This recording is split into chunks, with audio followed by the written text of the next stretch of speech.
নমস্কার, কেমন আছেন সবাই? ঝাড়খণ্ড গৃহবধূ ব্লগে আপনাদের স্বাগত জানাই। আজকে আমি একটি পনিরের রেসিপি আপনাদের সাথে শেয়ার করব।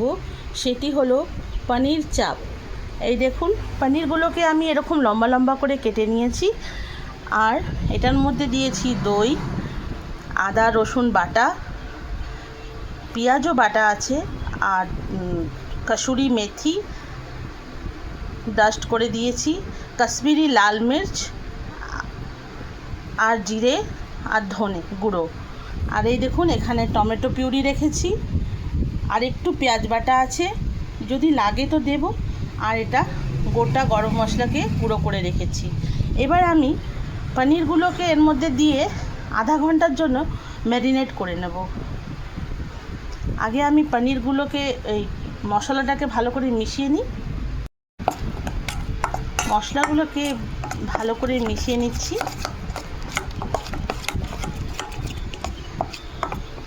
টমেটো পিউরিটাও আমি এর মধ্যে দিয়ে দিলাম।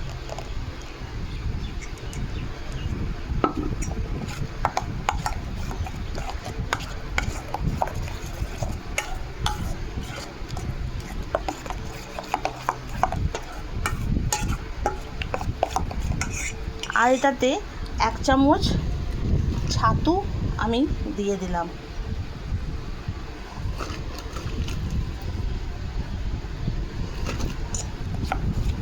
এটাতে ওই স্বাদেতেও ব্যালেন্স থাকবে, আর যে পনিরগুলো আমি লম্বা লম্বা করে স্লাইস করে রেখেছি সেগুলো খুব সুন্দর মশলাগুলোকে অ্যাবজর্ব করবে।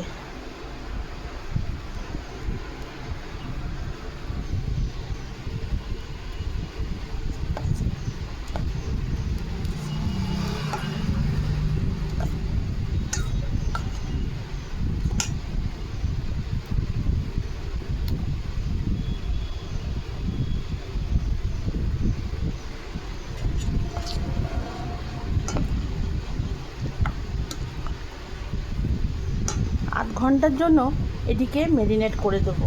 এই পনিরের রেসিপিটি খুব সুন্দর হয়, খেতে খুব সুস্বাদু হয়, তাই মনে হলো একবার আপনাদের সাথে শেয়ার করি। আমার আধ ঘন্টা পনিরটা ম্যারিনেট করে রাখা হয়ে গেছে। আর এদিকে রিফাইন তেল কড়াইতে দিয়ে গরম করা হয়ে গেছে। এবার আমি একটু একটু করে পনির ওর মধ্যে দেব, দিয়ে ওগুলোকে ভাজবো।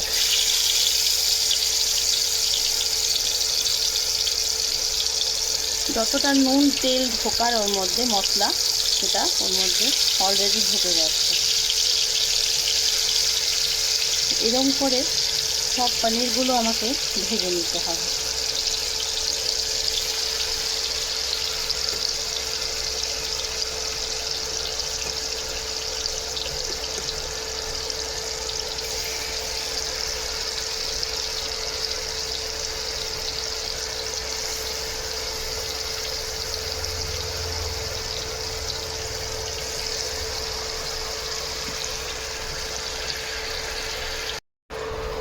উল্টে পাল্টে পনিরগুলোকে ভালো করে ভেজে নিয়েছি।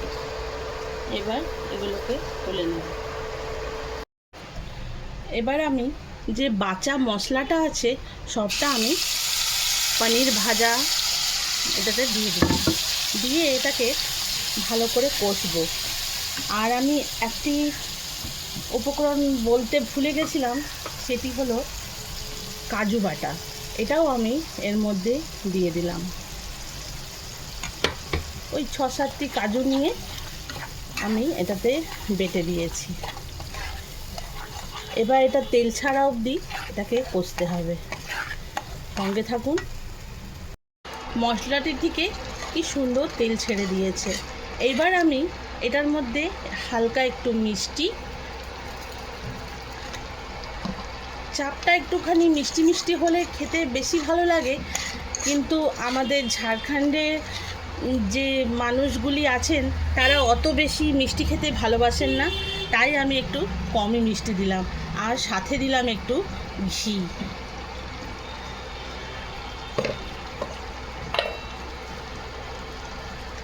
আর গরম মশলা ছড়িয়ে দিলাম।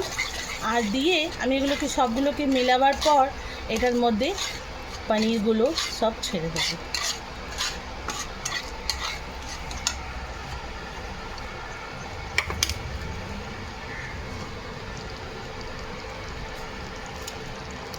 ভেজে রাখা পনিরগুলো সব আমি এক এক করে সবের মধ্যে ছেড়ে দেবো।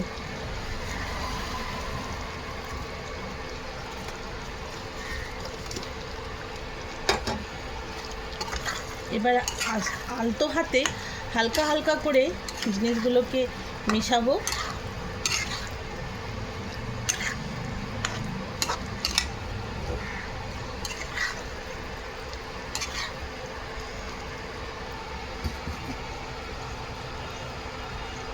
আর একটুখানি সামান্য গ্রেভি করার জন্য একটু হালকা আমি জল দিয়ে দিলাম, বেশি দেব না, কারণ এটা একটু গাঢ় গাঢ়ই হয়।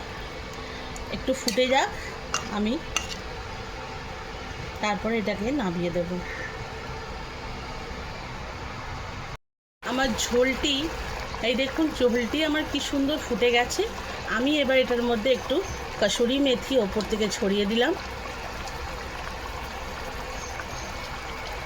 আর একটু মিঠা আতর আর কেওড়া জল।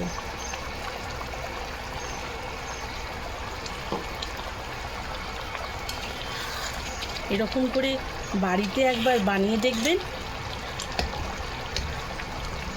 দারুণ খেতে লাগে এটা। এটা রুটি, পরোটা, রাইস সবার সঙ্গে আপনি খেতে পারবেন। আমার পনির চপ রেডি। তাহলে ভিডিওটি এখানেই শেষ করছি। ভালো থাকবেন, সুস্থ থাকবেন আর সাবধানে থাকবেন।